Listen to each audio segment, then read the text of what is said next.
Hey folks, Green Stuff Gav here. This week we're back with some painting.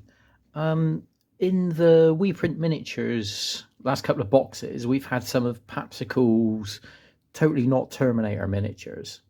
So I thought we'd paint a couple of these up. So there should be some nice techniques we can do.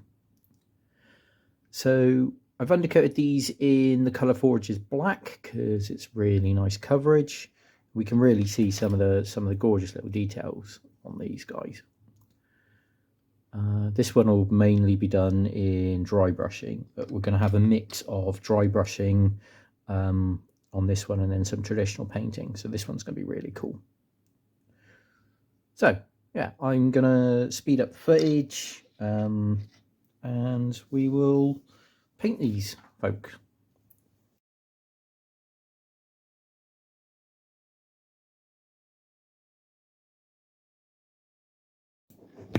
Now we're going to start with some layered dry brushing, some basic metals, because that's what gives us a really sort of nice effect of shadows. So you can see I'm just basically picking out all the robot bits. I'm going to leave the vast majority of the gun black on this one, but we can see I'm going for a slightly heavier dry brush on the base because it's only going to get one dry brush, whereas the miniature itself is lighter because I'm going to have a couple of layers of dry brushing. Everyone always says, you know, oh well, it's just dry brushing, but you can layer dry brushing the same way you can layer normal paint. And the more levels you do, the heavier the paint goes, and so you get more of a blend. So you can see I'm going straight back over. Dry brushing dries really quickly, so I'm going straight back over. You can already see here there's more of a shine, despite the fact it's the same colour. Really taking advantage of paint's translucency. And then we're going to change brushes to a smaller brush, and again a lighter metal. But this time we're dry brushing just the edges, so that will give us almost like some edge highlighting across the whole model. Really help it shine. Again, all the metal bits. Taking care to get the skull on the base. Now I water my paints down in the pot, so sometimes you see there they need a little extra shake. And this is true edge highlighting. We're not doing the whole miniature at every level, but we're going for the sort of the extremities, so the edges where the light wouldn't actually shine, because that will help us give more of a look to the overall look of the miniature. Instead of highlighting every individual panel, light won't catch it, the whole thing. So we're just doing like the very essence. And then we're going to, while we're here, we're going to just pick the eyes out in red. We're going to go up for a couple of reds here just to really give them a glow effect, but it's always good to start with a darker and work up.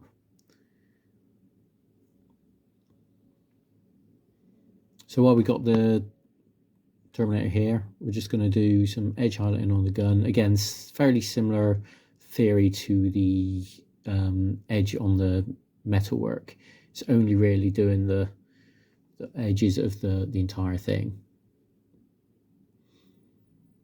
Now, Deathclaw Brown is my favourite go-to for skin because it goes over black in a couple of layers. So we're going to pick out all the skin bits here and then work them up afterwards. But really paying attention to where sort of the robot skull's poking through.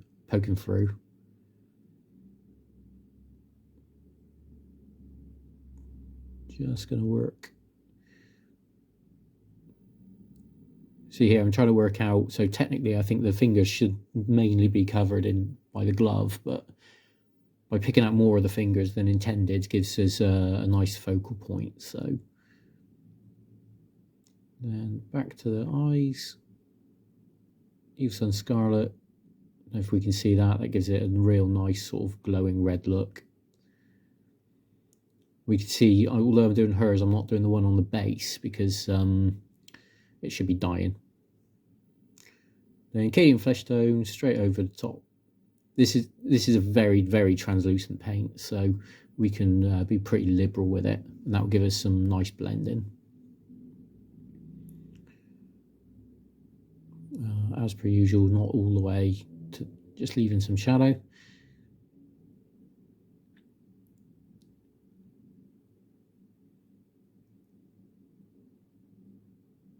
Yeah. Now I decided I wanted a real sort of electric blue, very cyberpunk-esque or punkish. Seems though she's stolen a biker jacket, but that will help give a really nice contrast with the very dull tones for the rest of it. Now, traditionally in the film, Arnie wears all black, so what I'm going to do here is highlight the jacket with greys. And then I'm going to highlight the trousers, which again are black leather trousers in a different colour, so that just to sort of, although it will give the impression of being very dark, it'll help sort of bring some interest to the model. So instead of painting the whole model, I'm literally just picking out highlights. So we're going to keep all of that black colouring, just the highlights themselves to be grey or blue. Really helps sell the effect. And here's dry bark, where we're going to do the same, but only for all of the straps and belts. So to just, these theoretically should be black as well, but by giving just a highlighted brown means just adds a bit of shade, a bit of colour.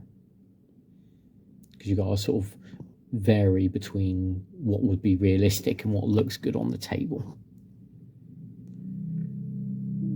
So these are all just basic highlights.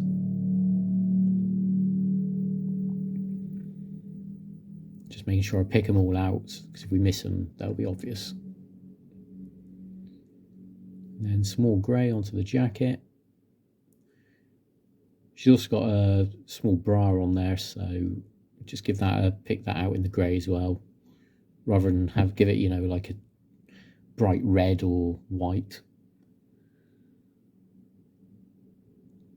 Just to bring some attention. These are more like traditional highlights, so we're just going for the very, very edge. I'm going to tidy up some skin. Again, same colour with the translucency, that gives us some nice blending and shading. Pick out some blue. Again, it's more just the highlights, the basic highlights. By going too much would bring away from the effect of she's all wearing black. So, and I'm just going to bring a little bit of Runelord brass just to pick some of the buckles out, just a splash of gold on there, because this is a character model, so we do, if we're playing a game, we want her to stand out. And if we're not playing a game, it still looks cool, just to give a bit more interest. So, it's easy as that. As always, thanks for watching and have fun.